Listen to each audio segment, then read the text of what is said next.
Machakos County. Machakos Governor Alfred Mutua has dismissed yesterday's meeting that brought together a section of Ukambani leaders, saying it was a Wiper affair out to save Kalonzo Musyoka's political career. The Maendeleo Chap party leader further hit out those who attended the meeting, saying Kenya needs a leader who has the interests of all at heart. The meeting that was held in Kamba in Machakos was not an Ukambani leaders meeting. It was a party affair. It was a party meeting. And we've been vindicated. And you've seen that the meeting was full of insults, derogatory comments, chest stamping. It was basically a meeting meant to revive the failing career of an individual. It was not discussing the welfare of our people. I mean, look at the meeting. There was no discussion on development. There was no discussion about economic welfare of over 4 million Kambas in this country. There was no discussion on how to actually forge together a process of economic empowerment. It was all about a certain party affair and a certain individual. Now, a section of leaders from Ukambani and Luhya are on missions to unite their regions ahead of the 2022 presidential race. Already, Kalonzo Musyoka has declared his candidature, vowing not to support anyone else, including Raila Odinga. But Kalonzo faces an uphill task to tame the likes of Alfred Mutua, who feels his political career is as good as dead. In Western, Deputy President William Ruto is already wooing the region, holding meetings with a section of leaders with the imminent collapse of NASA and the ouster of Moses Wetangula as Senator Minority Leader. A possible Mulembe alliance could be in the offing.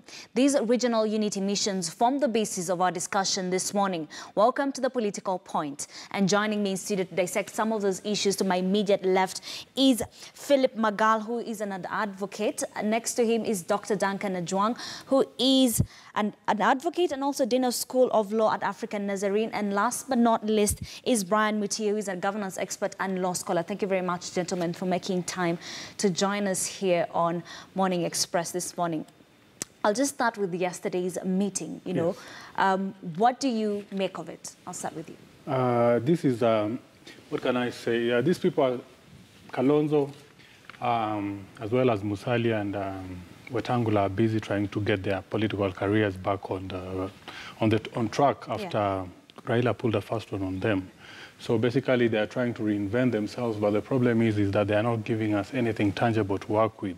Basically, it's been a series of meetings out of which we are getting a picture of confusion. We are getting a picture of people who really don't know what next. We are getting a picture of people who really had no plan past Raila.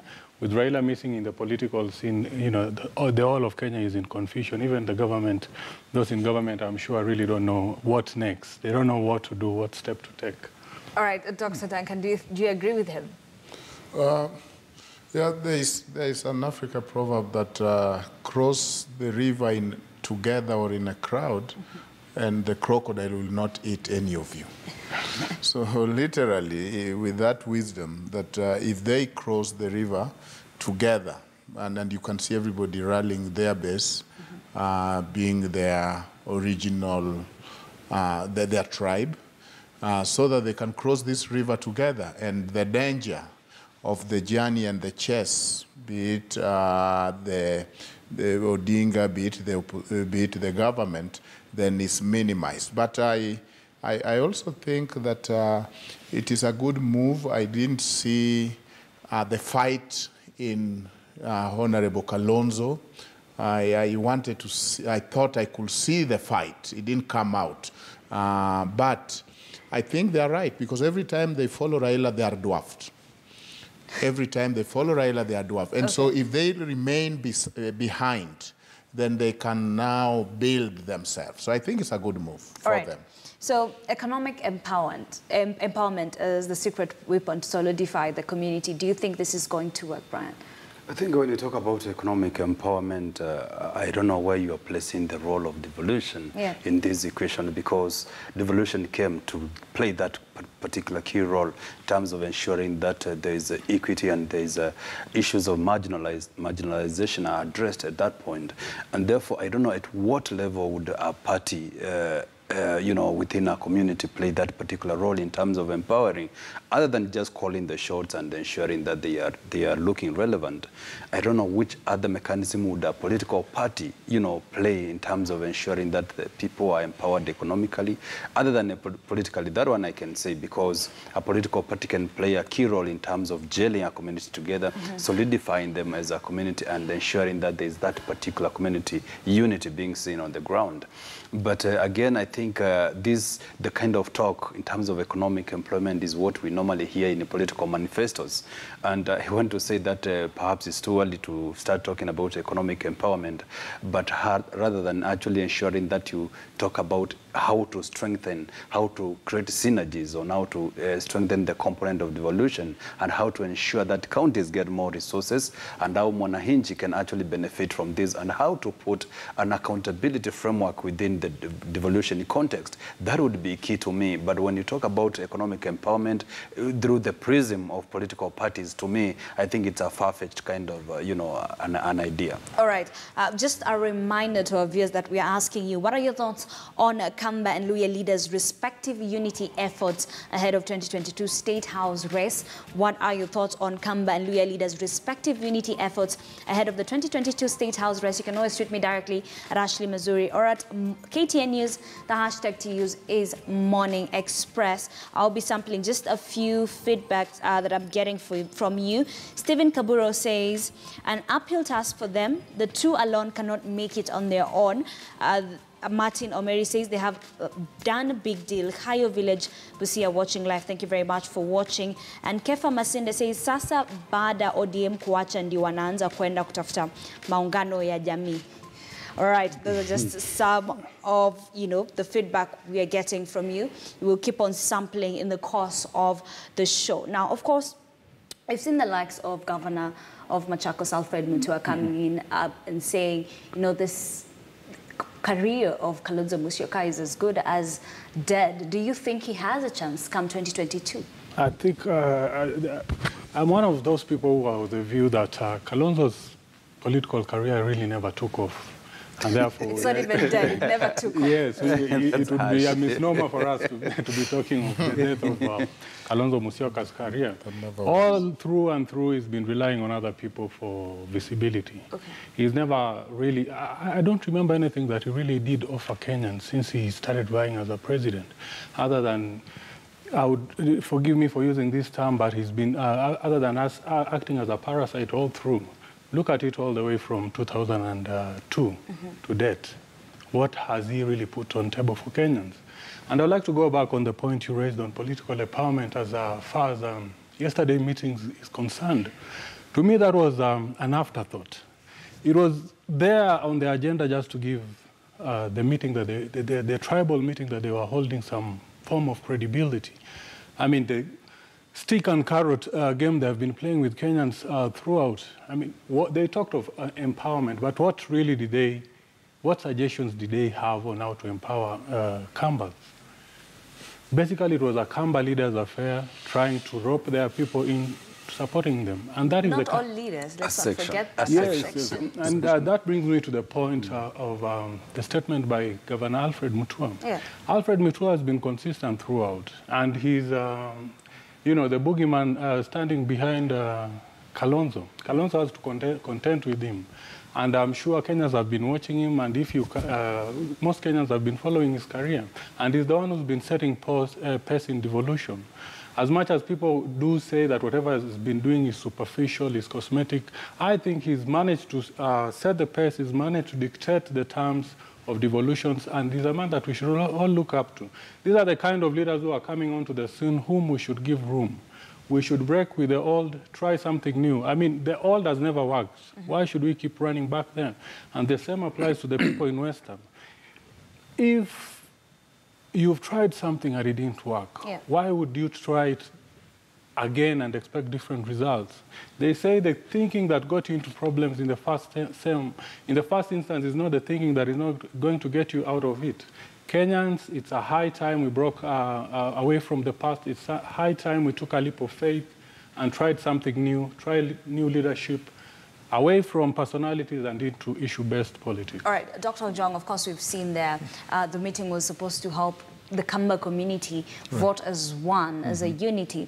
Yeah. But you know, here, you're seeing on this other side, Governor Alfred Mutua is on his own. Then, of course, we're seeing Kalonzo Musyoka on his own. So are they really united come 2022 if they're really going to be on the ballot paper? Will Kamba vote as one now that, Alfred Mutua is in the mix? There will never be perfect unity. Of course, I think we'll be talking to the stone when we insist that if there is any dissent, then there is no unity. So we can't be in utopia that there is anywhere or any community that can have perfect unity. And I also think that they are right on the target because, one, Kenya social, political environment is tribal. People vote and people are rallied according to tribe. Tribe is the strongest institution beside government. In fact, even most of our check and balance are not done by democratic principle, are by tribe. So that is our milieu, and we have to embrace that, in my view. Then thirdly, I think they are doing something good for them because for the first time, I believe, yes, 22 is still far off, as Philip is saying, but I believe there is an urgent issue of filling the opposition leader position. It's vacant, in my view. Right. And then whoever does not follow Raila and remains and hold this fort, yes, they might be dismissed. Yes, they might not be as important, but this will stand to be the next opposition leader. And so I think this departure, because the assumption was that all of them were just going to follow Raila. They have refused. They have stood their ground and they have said, no, we are not coming. And that already is a departure from the same old. And I believe through that they are almost getting their mojo back and getting their own game and saying, no, we are holding our fort. Look at this alliance that was NASA. You had, for example, the minority leader position taken and given to James Orengo, which I believe is a setup for Orengo, because Orengo was going to be the next, maybe Luo kingpin, and now he's on collision path with the lawyers. You took our seat. He's a collision path with the Kamba. You are the people who broke NASA, and therefore I believe what they did and what they are doing, they might fail, there might be missteps, but it's a very important move for them to say, we are not going to follow Raila because you dwarf us, we are going to remain here and be the real opposition leader. So I think it's a big thing. In fact, Kalonzo, compared to the Machakos governor, he's now his own man. Of course, not having the much fight he should have, but he's cutting cutting out as, now I am ready to stand on my own. But can he? Can he really stand on his own? But he has always stood on his own. Do they even have the numbers? I think the issue of numbers is neither here, neither there, because traditionally, Kenyan politics, no one community can actually amount, a sort of competition that would warrant them to occupy the highest seat on the land because of the nature of our politics, which is divisive based on, ethnicity. And I would want to say that as much as they are trying, Kalonzo and the two Luya gentlemen are trying to cement their backyards, they are trying now to show the world that they have what it takes and they have the blessings and the mandate from their own backyards. But again, I think it is also the high time they have to understand that based on those sentiments, they also have to make a huge task of ensuring that they reach out to other like-minded individuals, because in Kenya, it's all about either, pre-coalitions or post-coalitions when it comes to forming the government of the day. And that's actually been dictated by the likes of the 2002 elections, 2007 elections, and 2017 elections. It has all been pre-coalitions or post-coalitions, and they should not be blind to that fact. But when it comes to Kalonzo as a person, you asked whether he can be able to stand on his own. And I would want to say, I think Kalonzo, first of all, was not meant for opposition politics. It's too good for opposition politics. And it is the high time that he now, works out on a mechanism of ensuring that he works within the government of the day. Because he's not made of it. The opposition politics are meant for the people, the likes of Raila, and so on and so on. Firebrands, and the people who are able to make a concrete decision that would actually warrant, a sort of a turnaround in terms of their followings and their influence. Kalonzo looks a little bit, to me, a little bit too good for opposition politics. But there's also the issue of the Kamba unity, and we want to ask ourselves whether there is indeed a Kamba unity, because initially there was these kind of perennial fights between Kalonzo and Ngilu, but now they are on the same, sort of path, and people might say at least there's a relative sort of, kind of agreement and sort of unity. But there's always that person who is always trying to, pull out himself, and that's the person we are talking about, Governor Mutua, who is also trying to make a name of himself. Of course, just like fine wine, of course, he has to mature with time, and it's a matter of time that he also plays with the big boys within that particular political arena.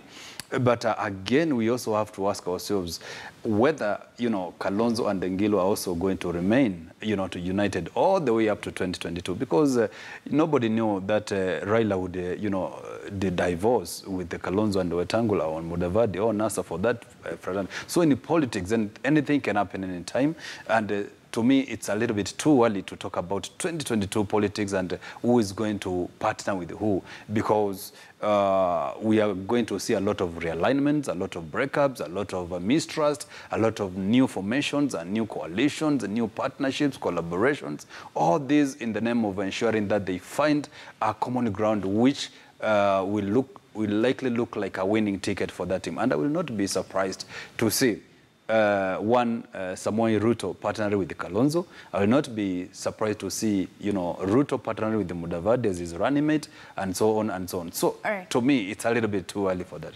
And you said it's all about coming up with the right partner, having the right coalition. Absolutely. And of course, so who would he need to partner with for him to, come 2022, go through it? Because on this other hand, we're seeing Musalia Mudavadi and Moses Wetangula already having talks and even thinking of, Ruto. So what about Kalonzo Musyoka? Now, that is the biggest challenge all the opposition is facing right now. Without Raila Odinga in the picture, basically we are looking at, children in a children playground, having to contend with an adult, that is William Ruto, come 2022. Unless something really significant happens, unless and this is actually their challenge as well as each and every Kenyan's challenge. Unless they break away from these political calculations whereby Kalonzo talks with Musalia and asks Musalia to bring on board Luya votes and he will bring on board Kamba votes, then I don't see, if that is their game plan, then they are lost. That is the kind of politics from the Stone Age. They need to reinvent themselves. They need to reinvent the Kenyan politics. They need to move from tribes to issues. The Kambas alone cannot secure the presidency. The Luyas alone cannot secure the presidency. As it is, they are having problems in their own backyard. And as if that is not bad enough, these are people who cannot even marshal a crowd in the CBD at the city center. I mean, for heaven's sake, Musalia or Kalonzo would walk through the streets without somebody stopping them just to shake their hands. And that should really worry them. They need a total reinvention whereby, they set up new rules, dictate the pace, and lead Kenyans to give Kenyans a new challenge that will keep them captured. Otherwise, if they go back to the old rule book where Musalia goes back to Vihiga and Kalonzo goes back to Machakos, which he didn't even manage to secure the gubernatorial seats for, then they are lost.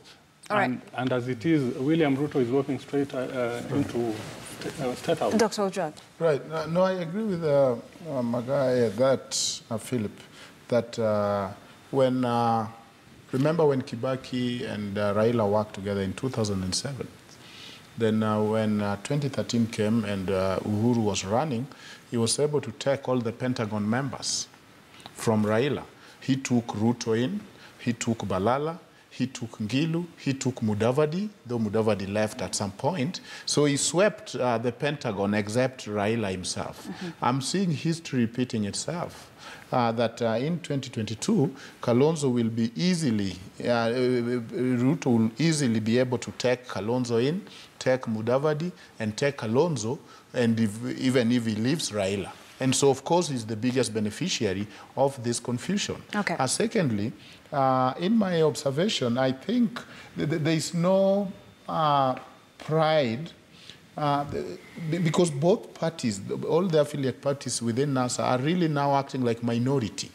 Minority are good at fighting each other. So that ODM, which is a minority in parliament, are also taunting others that we have more numbers than you. We have tyranny of numbers. The very concept they hated when Jubilee was taunting them about that. Thirdly, I think it will be unfair to compare people because each one have their own competence.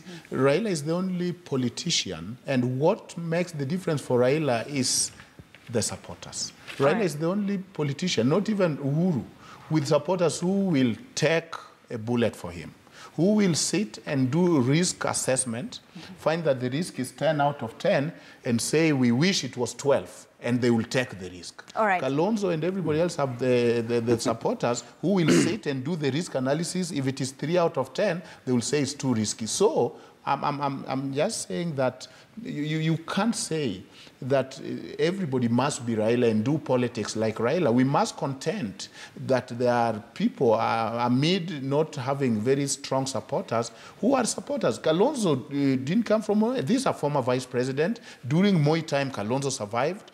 Kalonzo have stayed within the opposition. Kalonzo has proved that he can at the same time pull an alliance and work within us until he delivered votes. So the image, and to me, the moment he has cut out and not follow Raila, because he's dwarfed every time, then he's able to stand on himself, and he's not a weak leader. He's a very big leader. All right. Of course, you know, in politics, it's always about numbers. Absolutely. So, of course, he will go with saying, I have numbers in my community. But let's not forget about Alfred Mutua. How exactly will he go say, I have numbers, when on this other hand, Alfred Mutua has his own following? Exactly. And that's why I said it's a little bit too early maybe to say that the numbers as of today are the numbers that we are going to be carried over to 2022. Remember, the census is also on the way. I think next year will be the national census event or exercise that will now give us the actual picture of where we are as of now. But again, people have always described Kalonzo as weak or as a weakling. But I want to give you the persona of Kalonzo versus the persona of Kibaki. In the face value of politics, Kibaki would look more weaker, you know, than Kalonzo. But this characterization of the media that Kalonzo is a little bit timid, is weaker, I think it has all been, you know, a media creation to depict him as a weak one. But to me, it's not, because if you look at him, he's able to throw some punches here and there, and he's able, you know, to show what he's made of. Although he has been created by the regimes that have been there through the likes of Mulumutisia since 1980s, come the times of, you know, Kibaki and so on and so on, he has, to me, was not perhaps made of politics, but maybe as an administrator, he would, you know, do a good job.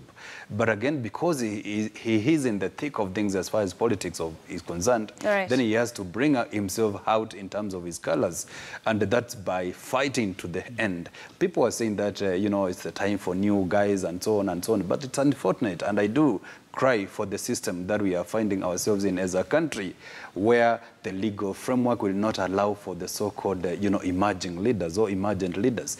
It has been, you know, the same demigods day in, day out. And that's because of the legal framework that we are finding ourselves in. Because I would want to say, for example, and pick some good practices in some of the developed economies or democracies, where once you vie for one or two times, you know, morality will always dictate that you do not give it a third, you know, go. But here in Kenya, we have to be forced by circumstances, either by sickness or death, to bow out of the political arena. Whether we have been rejected day in, day out, we still want to, you know, cling on that particular, you know, path, which is wrong. But I would want also to suggest a new idea, which I've been contemplating about, which is actually working on a legal framework, which would bar a candidate from vying more than once, or I mean more than twice. Whether you lose or you win, you get a bow. All right. We'll get back to that. We want to take a short break here on Morning Express, but before we do, just want to remind you that we're asking you, what are your thoughts on the Kamba and Luya leaders' respective unity efforts ahead of the 2022 State House race? Just sample a few of your comments. One CPL Dennis Ayoy says, if we want progressive politics, we must desist from retreating to our tribal cocoons because they're just fun ethnic animosity. Every time we go to a general election, thanks to our tribal chiefs. One John Makaria says, should fight for electoral reforms fast. Start thinking about 2022. JJ Rogers says, confused leaders with no agenda. Bure kabisa. Of course, those are just some of your thoughts. Just a reminder that after the break, we will also be opening our calls. You can always call in and give your thoughts about this issue. After the break, we'll also be talking about the Luya community and why they need to vote as a bloc. After this break, don't go too far.